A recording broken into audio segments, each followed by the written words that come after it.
ഗുരുവായൂർ ആനയോട്ടം കേൾക്കാത്തവരായിട്ട് ആരും തന്നെ ഉണ്ടാകുകയില്ല. ഗുരുവായൂരപ്പൻ്റെ ഉത്സവത്തിന് മുന്നോടിയായി നടത്തുന്നൊരു ചടങ്ങാണ്.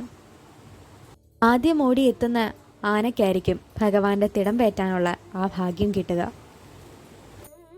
അതിനു പിന്നിലൊരു കഥയുണ്ട്. അതിങ്ങനെ: പണ്ട് ഗുരുവായൂരമ്പലം ഇത്ര പ്രശസ്തിയൊന്നും ആയിട്ടില്ല, കുഞ്ഞമ്പലമായിരുന്നു. അന്ന് ഈ ഗുരുവായൂരമ്പലം തൃക്കണ്ണാമതിലകത്തിൻ്റെതായിരുന്നു. അന്ന് ഗുരുവായൂരപ്പന് ആനകളെ വിട്ടുകൊടുത്തിരുന്നത് തൃക്കുന്നാവായി ക്ഷേത്രത്തിൽ നിന്നായിരുന്നു. ഗുരുവായൂർ ഉത്സവം തുടങ്ങുന്നതിൻ്റെ 2 ദിവസം മുമ്പാണ് തൃക്കുന്നാവായി ഉത്സവം അവസാനിച്ചിരുന്നത്. അന്ന് ഗുരുവായൂരമ്പലം ഇത്ര പ്രശസ്തിയൊന്നും ആയിട്ടില്ല. വരുമാനം കുറവുള്ളൊരു ക്ഷേത്രമായിരുന്നു.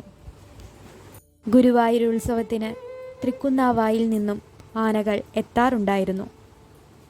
ഒരിക്കൽ പണം കൃത്യസമയത്തിന് കൊടുക്കാത്തതിനാൽ ആനകളെ വിട്ടുകൊടുക്കാൻ അവർ വിസമ്മതിച്ചു. ആനകളെ അവർ വിട്ടുകൊടുത്തില്ല. പക്ഷേ അവിടെ സംഭവിച്ചത് മറ്റൊന്നാണ്.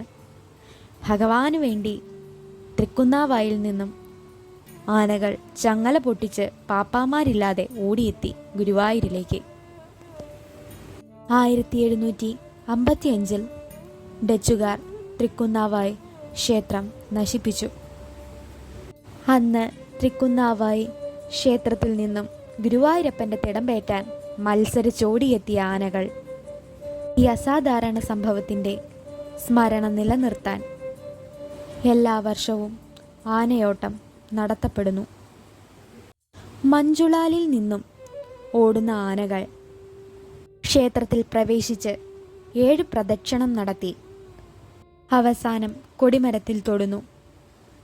കൊടിമരത്തിൽ ആദ്യം തൊടുന്ന ആനയ്ക്ക് ഉത്സവ ദിവസങ്ങളിൽ ക്ഷേത്രത്തിനകത്ത് പ്രത്യേക പരിഗണന നൽകുകയും ഭഗവാന്റെ തിടമ്പ് എഴുന്നള്ളിപ്പിനുള്ള ഭാഗ്യം ലഭിക്കുകയും ചെയ്യുന്നു. പണ്ട് ഒരാന പോലും എഴുന്നള്ളിക്കാനില്ലാതിരുന്ന ഗുരുവായൂരപ്പന് ഇന്ന് 1058 ആനകളുടെ ഉടമസ്ഥനാണ്.